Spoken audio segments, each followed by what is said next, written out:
Hey guys, I just got home from work and uh, don't you like my new piece of jewelry? My boss's little girl was off school today, so she said she made this for me. So it was sweet. But um, I wanted to just pop on. I haven't done a video in a couple days. And really, so there's not a ton of major updates with the Guthrie case. Um, I, I, it just seems like they are mainly, it seems like a lot of trial and error, a lot of things being said and then taken back, and then I don't know who in Arizona, like I'm not sure why there's so many gloves just laying around in Arizona. Like I'm not kidding. Like it is almost to the point where it's humorous. Like they found 16 pairs of gloves or 16 gloves in and around the area, um, of Nancy's house. I guess I'm confused about, they said most of them belong to investigators. Um, I'm confused about that. Like, I don't really understand why they don't throw them away. Like, I don't know how they do things in Arizona, but here, like, we don't just take things off and throw them on the ground, that's littering.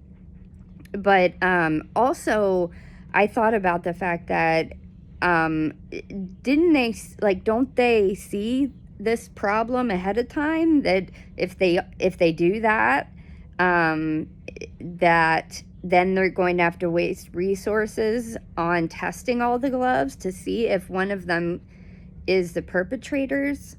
I don't know. It just doesn't make any sense. And then we have the sheriff, who is always saying something and taking it back, or saying things that don't make sense or he should not be saying. And this man needs to just take a seat, because he's not being helpful in the investigation. He's actually causing confusion. Now, he recently told the New York Times, I believe, that it could take hours or days, or it could take years before we find Nancy. That is not helpful. Like, I'm just saying, I doubt that the family wants to hear that.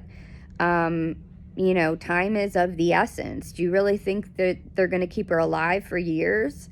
I mean, that would be very strange. Obviously, I hope she's alive still. Everybody hopes she is alive. I just don't understand, I guess.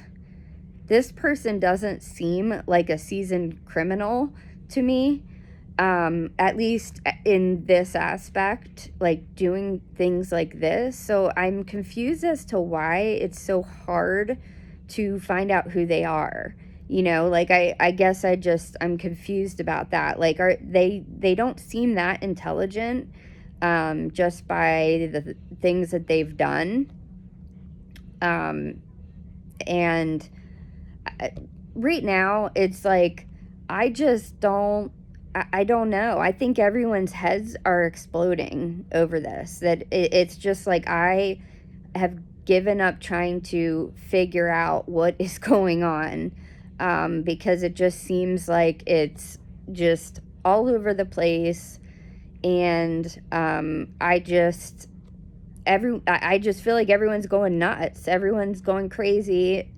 And at this point, it's like she has been gone for a very long time. And it seems like we take one step forward and 3 steps back. And there's a lot of misinformation about the case, which is frustrating for people who, talk about it like me or write about it. Let alone, I can't even imagine what it's like for the family. trying to decipher, like, okay, is this real? Is this not real? Is this, rumor? Does it have any truth to it? Does it not? And I know Savannah today came out with another video, and it was really sad because she just looks so worn and tired and grief-stricken. And basically in the video, she just says to the kidnapper that, it's never too late to do the right thing, and that she still has hope for their mom to return to them, and that she believes that there is an inherent goodness in everybody. So she was appealing, basically, or trying to appeal to the kidnappers' better angels, I guess you could say, which is a good thing to do. You never know. I mean, you never know. I mean, anything is worth trying, I feel like, at this point. So, but that has been the latest. In terms of the gloves, I forgot to say this. Basically, they do have one glove that they think matches the one that, like, the brand or the kind that the person in the video wore, like at the doorbell camera that we all saw. And they did find unknown male DNA on it that's not, like, related to anyone, in the family or around the family. So